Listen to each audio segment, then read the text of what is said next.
그렇게 해서 저희가 이제 데이터 수집부터 그리고 데이터 적재하고 전처리하고 분석을 해서 어떤 의미 있는 그 저희의 대표 속성을 도출을 했거나 이렇게 만들어야 좋은 컨텐츠가 된다라고 해서 도출이 됐다라고 하면 그 다음엔 저희가 어떤 마케팅을 해야 되는데 보통 이제 저희는 바로 마케팅을 하지 않고 테스트를 한번 하는 과정들이 있습니다. 이게 무슨 얘기냐면 저희가 이제 마케팅 비용으로 만약에 이제 100만 원 있다라고 하면은 그 아무리 분석을 저희가 기차게 했더라도 모든 100만 원을 다 마케팅을 한 번에 하진 않고요.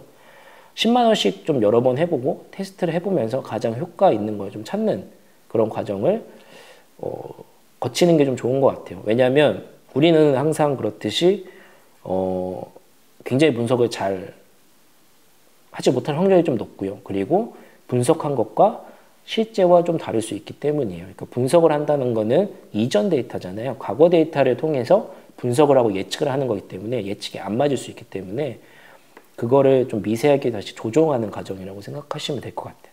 그래서 100만 원, 1000만 원이 있다라고 하면 한 번에 다 하지 마시고 작게 쪼개서 여러 번 하시고 최적의 속성을 발견하신 다음에 그때 몰빵을 하시는 게 조금 더 나은 방법이다 라는 걸 좀 말씀을 드리고 싶었어요. 그리고 이제 테스트와 관련해서 찾아보시면 A/B 테스트라는 용어를 접하게 되실 건데 A/B 테스트는 뭐 간단합니다. 그러니까 다르게 해서 테스트를 한번 해보자는 거예요. 그래서 예를 들면 뭐 뉴스레터라고 예를 들어볼게요. 앞에 가로를 치고 뭐 광고 아님을 넣는 게 중요한 속성일까 아닐까? 뭐 궁금할 수 있잖아요. 저희가 뉴스레터를 제작하는 입장에서 제목이 그러면 간단하게 그거를 뺀 버전과 넣은 버전을 넣어서 테스트를 한번 해보자는 거예요. 그래서 그거의 차이를 한번 보자 해서 그 차이에 따라서 결정을 해보자라는 게 이제 A/B 테스트입니다. 그래서 아까 말씀드린 것처럼 100만 원이 있다라고 하면 잘게 쪼개서 A/B 테스트를 진행을 해보면서 그 우리가 원하는 속성을 찾아내시는 거 그게 되게 중요한 포인트다라는 거를 기억을 해주시면 좋을 것 같습니다. 그래서 저희가 이제 분석한 고객, 상품, 데이터가 있다라고 하면은 다양한 조합으로 그리고 데이터 분석을 해보시면 좀 느끼실 거지만 그렇게 딱 명확하게 결정되는 어떤 포인트들은 사실 거의 없어요. 그래서 대부분이 그 분석하는 사람의 해석이 들어가게 되고 그 해석에 의해서 원하는 결과가 나올 수도 있고 안 나올 수도 있습니다. 그래서 A/B 테스트를 진행하시면서 어떤 점이 정말 마케팅에 영향을 많이 미치는지 검증을 하시는 걸 좀 추천을 계속 드립니다. 그래서 뭐 제목을 변경한다든지 처음 제목과 다른 제목을 한다든지 이미지만 그러니까 본문이나 타이틀이나 이런 건 다 똑같지만 그 안에 사용하는 이미지만 변경을 한번 해본다든지 아니면 본문의 길이를 짧게도 해봤다가 길게도 해봤다가 이런 식으로 좀 다양하게 테스트를 해보시고 그 중에서 가장 나은 버전이 나온다면 돈을 많이 쓰는 방식으로 진행을 하시는 게 더 효과적이다라고 말씀드릴 수 있고 이것도 그러니까 이런 방법들은 페이스북이나 이런 식에서도 좀 추천을 하는 방식이에요. 그러니까 한 번에 진행할 때 돈을 너무 많이 하지 말고 일단은 테스트하고 어느 정도 그 속성에 대해서 결정이 되면 그때 이후에 많이 집행을 해라 라고 하는 방식을 더 추천을 하고 있습니다.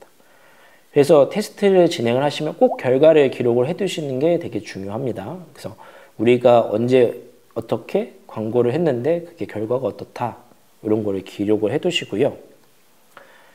그래서 계속 반복해서 말씀을 드리지만 반드시 마케팅을 하기 전에 우리가 광고를 하기 전에 모든 모니터링 도구들은 미리 다 설치를 해두자 라고 하는 거죠. 그래서 마케팅을 어떻게 할지 모르더라도 일단 모니터링만 하게 되면 그 이후에 분석이 가능하니까 그리고 나서 이제 수정을 할 수가 있거든요. 근데 이제 모니터링 도구가 없이 마케팅을 하게 되면 분석이 안 되잖아요. 데이터가 없기 때문에. 그래서 마케팅을 고민을 하신다면 우리가 지금 우리 단체에 설치된 모니터링 도구들이 뭐가 있는지를 파악을 한번 해보시고 없으시다면 지금 설치를 하시는 거를 좀 권해드립니다. 그 다음에는 이제 저희가 결과가 끝나고 기록을 해뒀으면 데이터가 효과가 있는지 없는지를 분석을 해야 되잖아요. 그럴 때 뭐 따로 그 데이터에 대해서만 분석을 할 수 있지만 사실은 이거 데이터를 계속 그 적재를 한다라고 생각하시면 될 것 같아요. 그래서 뭐 마케팅을 실행한 데이터와 이전 데이터를 합쳐서 다시 분석을 했을 때 어떤 결론이 나오는지, 어떤 의미가 도출이 되는지 아마 실행을 해보면 또 다른 데이터 의미, 가치가 나올 거라고 저는 좀 생각이 드는데 매번 변하더라고요. 그래서 계속 쌓아두고서 실제 실행한 데이터와 이전 데이터를 합쳐서 다시 분석을 해보는 그런 것들을 좀 진행을 해보시면 될 것 같습니다. 그리고 이제 뭐 IT와 관련된 거는 보통 비슷한데 이런 것들이 한 번 하고 딱 많은 게 아니라 사실은 계속 끝없는 반복이 들어간다는 거. 광고하고 분석하고 광고하고 분석하고 이런 것들이 계속 진행된다라는 거를 기억을 해두시면 좋겠어요. 그래서 사실 이 단체에서 이것만 전담하는 인력이 있으면 가장 베스트이긴 한데 없을 확률이 높잖아요. 그래서 하지만 이런 거에 관심이 있으신 분이 계시다면 한번 도전을 해보시는 것도 나쁘지 않을 것 같습니다. 그 다음에는 저희 이제 마지막인데 데이터를 기록할 때 좀 몇 가지 유의사항을 말씀을 드리려고 하는데 가장 중요한 거는 데이터가 저장되는 한계치를 알아두셔야 돼요. 그러니까 우리가 데이터를 엑셀에 저장해 두고 있으면 엑셀이 최대 용량이 얼마인지 아시는 분 계신가요?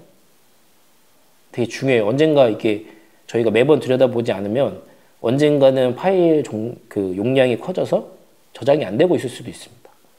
참고로 엑셀은 4기가까지예요. 그리고 하지만 엑셀은 4기가까지 하나의 파일을 4기가까지 쓴다면 읽을 때 엄청난 시간이 걸릴 것이다라는 것을 예상하시고 1기가나 뭐 이럴 때 다른 파일로 저장을 해야 되겠다. 뭐 이런 거를 알고 계셔야 되죠. 그래서 그런 것들을 알고 계시는 게 되게 중요하고 한계치를 아는 거. 스프레드시트는 몇 템까지 되는가, 얼마부터 느려지더라. 뭐 이런 것들을 알고 계시는 게 유의사항일 것 같고요. 그리고 저희가 이제 데이터를 막 쌓아 놓다 보면은 데이터의 크기에 따라서 유용한 프로그램들이 달라지게 됩니다. 보통은 이제 저용량일 때는 엑셀이나 스프레드시트를 많이 사용하는데 이 기가를 넘어간다라고 했을 때는 사실은 그 데이터를 전문적으로 다루는 프로그램을 사용하시는 게 시간상 그리고 효율로 봤을 때 더 효과적이다. 그래서 보통 데이터베이스 프로그램을 많이 사용을 하고요. 그리고 아까 제가 그 데이터 형태 뭐 이런 걸 말씀을 드렸는데 저희가 이제 기본적으로 말씀드린 데이터 형태는 되게 가장 단순한 데이터 형태를 말씀을 드린 건데 사실은 저희가 그 단체를 운영을 해보거나 뭘 하다 보면 그렇게 단순한 데이터 형태들만이 존재하는 건 아니에요. 그래서 되게 복잡한 형태가 나옵니다. 그래서 그렇게 관계가 복잡한 데이터를 저장하고 다룰 때는 역시나 엑셀이나 스프레드시트를 사용하기보다는 뭐 전문 용어긴 한데 관계형 데이터베이스나 뭐 NoSQL이라고 하는 어떤 특정 관계를 복잡한 관계를 좀 더 잘 다룰 수 있는 프로그램을 다루는 게 훨씬 더 편합니다. 나중에 가면은 훨씬 더 편리하게 데이터 분석을 하실 수가 있는 거죠.